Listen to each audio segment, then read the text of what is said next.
Welcome back to ProBuild 360 TV and welcome to the Onsite Podcast. My guest today is Phoebe Isabella Porter. Phoebe is the Business Development Manager for Viking Surveyors and also a property developer herself. Welcome back to ProBuild, Phoebe. Hello. Yeah. Last time you were here, can you remember when it was? No. It would have been about a year ago. Yeah, I would say about a year. Yeah. And we visited some of our development sites and so on. But we actually met at a Property Ed event in Leamington. Yeah. Yeah. And that was a great couple of days. Learned a lot. Met some great people. So tell us what you've been up to, Phoebe, in the last year or so. Yeah, so I am Business Development Manager at Viking Surveyors. So I've been helping to scale the business, recruit surveyors across the UK. Okay. So that's for residential surveying. And personally, I've had a couple of projects in the pipeline I've been working on. So I've just finished on a bungalow renovation that's gone to market. And I've got a development project of 2 detached houses that are going to be built.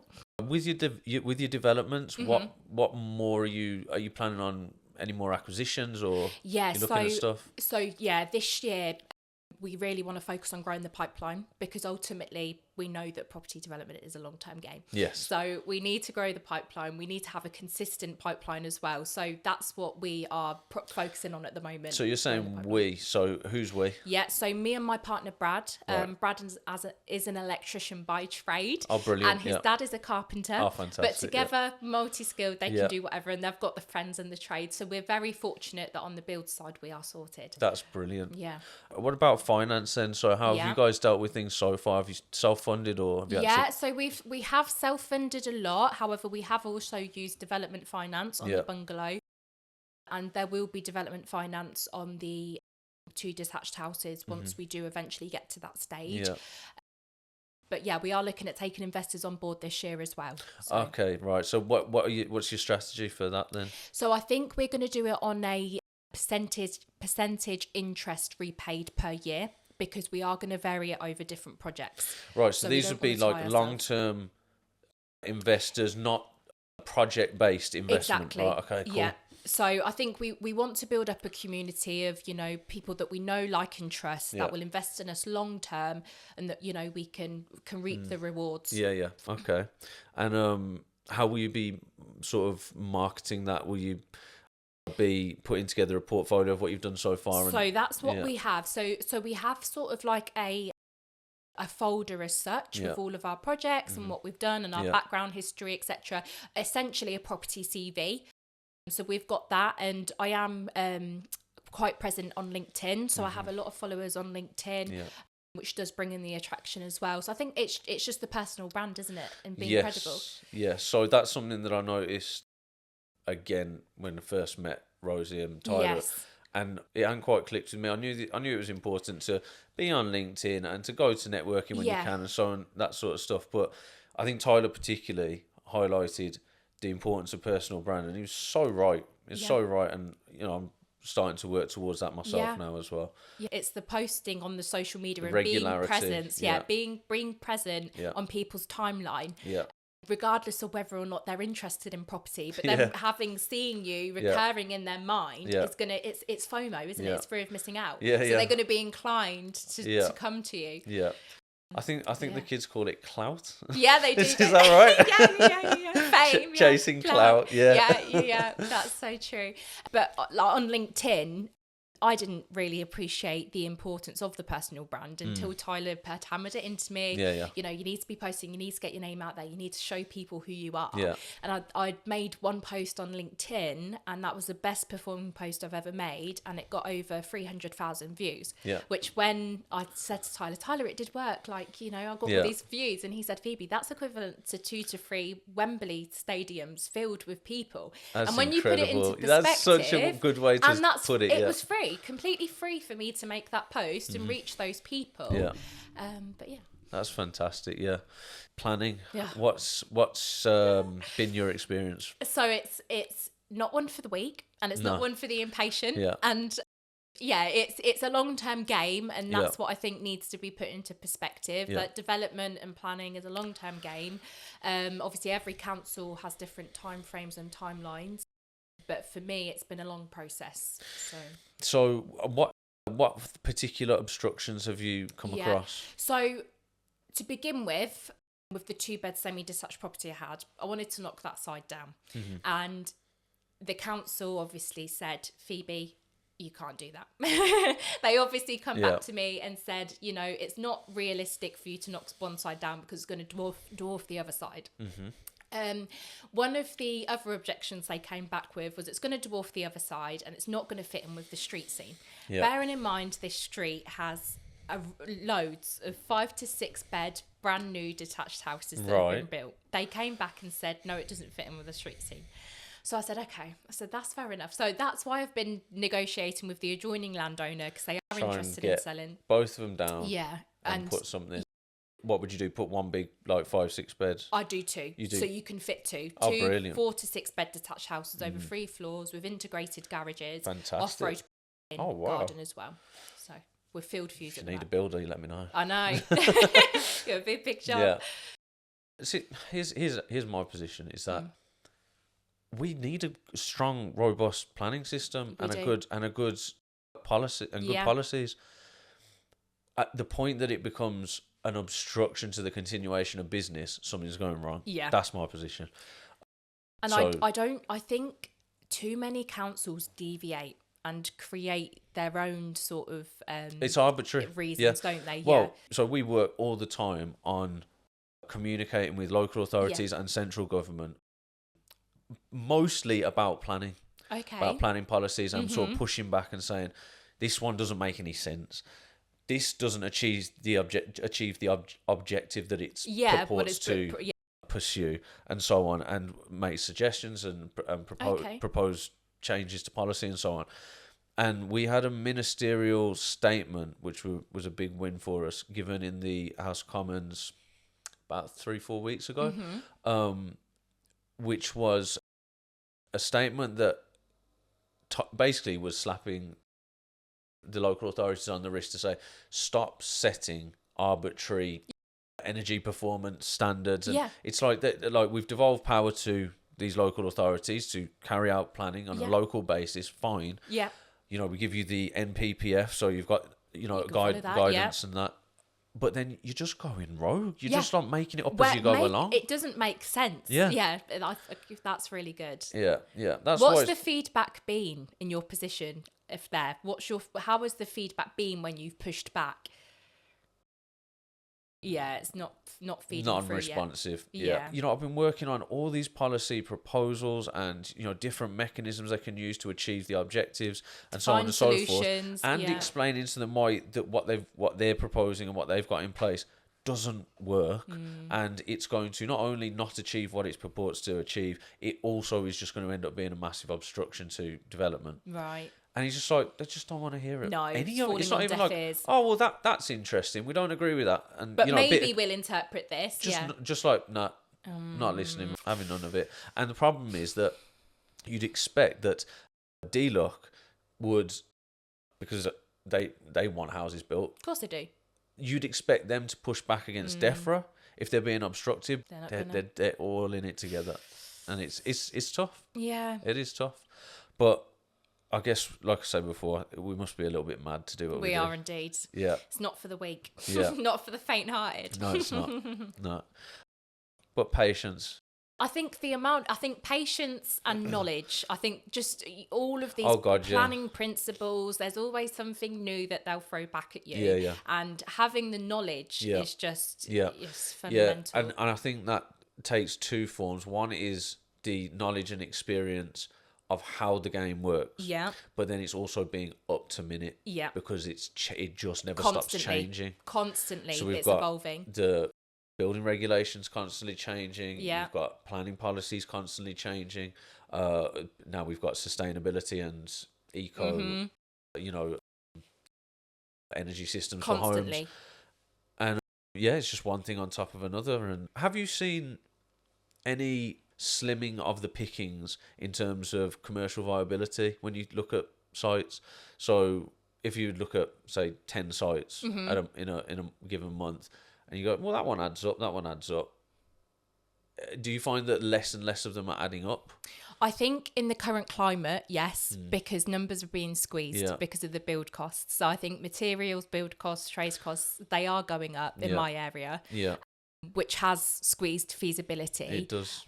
And I think if you can't make the numbers work, you can't get personal. And I think that's something that I've had to realise. Yeah, you can't bring emotion into it. Like, I really like my idea for this. If you really want it to work, I think you can't force them. You can't fit a jigsaw piece to fit into a puzzle it's not going to fit into. So I think for me, it's getting to a stage where if the numbers don't work, don't force them, and don't try and cut corners in other places. In your acquisition costs, don't try and cut the corners. Yeah, but I mean, I've always been taught that anything that you're going to be profitable on in property is in the acquisition. It is. It's purely, that's it. It is, yeah. It's your first step, and it's the most integral. And as long as you do your numbers right, then the rest. If you reverse engineer it in terms of the viability study, and sort of go, okay, this is what it's going to cost from day one. What do we need the acquisition to be at, and go in 10% lower than that? It's like we recently had an offer accepted on a property that we were going to refurb, and we did have to pull out, which I don't like doing. I never like pulling out properties. It's not nice. And the reason for that was because the numbers purely would not work. The seller wasn't willing to renegotiate. We couldn't meet in the middle. The roof needed to be refelted. The joists were rotten. It was going to add 15-20 grand onto the refurb cost with scaffolding and trades. I just could not get the numbers to work. And if the sellers weren't willing to renegotiate on the price, I wasn't going to, risk that in the profit, or on the assumption that maybe we could do it cheaper. It wouldn't be worth it. And it's so everything, because it's like you want every project you do is another one in the portfolio when you're growing. And I think it's ultimately not losing sight that these are expensive assets. Buying property is very expensive. So I think there needs to be some due diligence behind it. Yes, that's right. Yeah. What would you advise to anyone either in development or someone just trying to make good acquisitions, get the best deal and so on? What would be your top tips? So I would make sure that you, like you say, you are very specific on your refurb numbers. If you're refurbing the property or planning to add value, or whether it's your construction costs, make sure you are specific. Don't guess them. Make sure you are getting accurate quotes. Like getting a survey. Getting a survey done by a professional. If you're not confident on your own figures, get somebody that's in the profession to do it for you. Pay somebody. That's really interesting that you mentioned that, because this is one of our constant conversations.